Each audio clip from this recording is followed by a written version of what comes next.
One thing that we're trying to do with the channel on this summer vlog series is just make the most of each day, and of trying to make the most of summer by doing things that you wouldn't normally do for the sake of the vlog. And I'm just on my way to work, and I cycle to work every day. It takes me about 15-20 minutes, and sometimes I find myself head down, pounding the pedals, not really appreciating everything that there is around southeast London. So today I've decided I've still got my bike so I can cycle home, but on the way there we're going to take a nice leisurely cycle where we stop and stare and appreciate everything that there is. And this is a pretty good first spot to be doing that.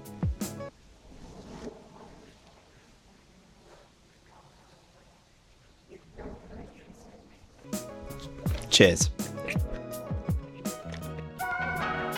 So we're at the top of One Tree Hill. The Londonites amongst us, you might know exactly where that is, but for those of you who don't, this is in southeast London, about 50 minutes down from London Bridge. And I'm just on my way to work, hence the get up. I've got my summer suit on, it's the last day of term, I'm ready for the summer party, for the speeches, for the barbecue.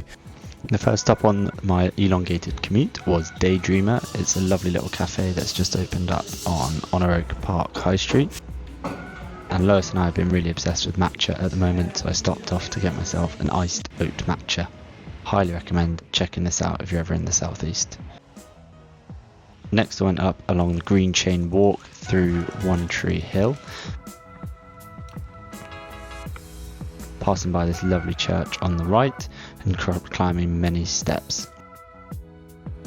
If you make it to the top, you'll be rewarded with this spectacular tucked away oak tree. This is the Oak of Honor, which is the namesake for this part of London. Don't be alarmed by the spelling of Honor, it is not an Americanization. As you can see from the date 1605, it actually predates the founding of America by about 170 years. And it was so long ago that we just didn't have a standardized spelling, so we didn't know whether to spell it with a U or without. And this part of London decided to spell it without the U, and it's just stuck ever since. Then I went to Brenchley Gardens, which is named after the founder of the gardens. It's a lovely tucked away strip of all sorts of colourful flowers and plants, and it's a really peaceful and serene place just to spend a few minutes in the hustle and bustle of life.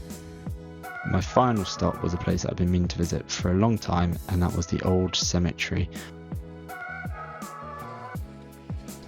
Another little treasure buried in the southeast is Frederick John Horniman's grave, and he was famous for the Horniman Museum and Gardens. Born October 1835, died March 1966. He used to have a metal inscription and angel engraving, which has since been removed or stolen. I'm not quite sure what the history is behind that, but it's an interesting part of history down in southeast London, and something that I've never come across until deliberately doing these vlogs.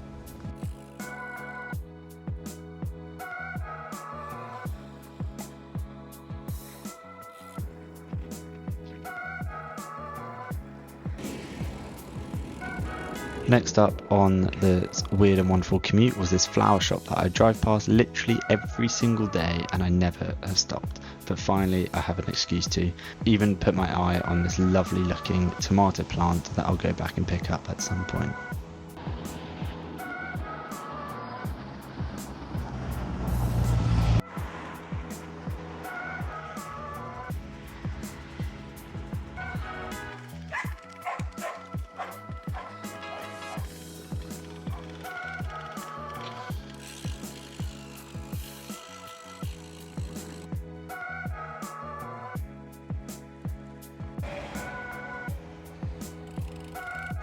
Just got into work, and wow, what a morning that was. So lovely to just stop off at a nice coffee shop, stop off at the One Tree Hill and read about the history, go through some nice gardens, and stop off at the flower shop to admire the colours and the smells. It's not something that I'm going to be doing every morning because life, but it's important every now and then just to appreciate the little things about the area that we live in. It's quite an up close and personal shot, this one, of me on the bike. Just finished my day at work. Going into summer with nothing on my plate just feels ever so freeing. I'm now heading home to edit this vlog before I head out to celebrate the end of term. What I'm loving about these vlogs is just gives me a sense of purpose in my day, that I can't just let a day go by wasted without having something to show for it at the end. Today, even if all I've done is go to work, I've still made the most of my commute.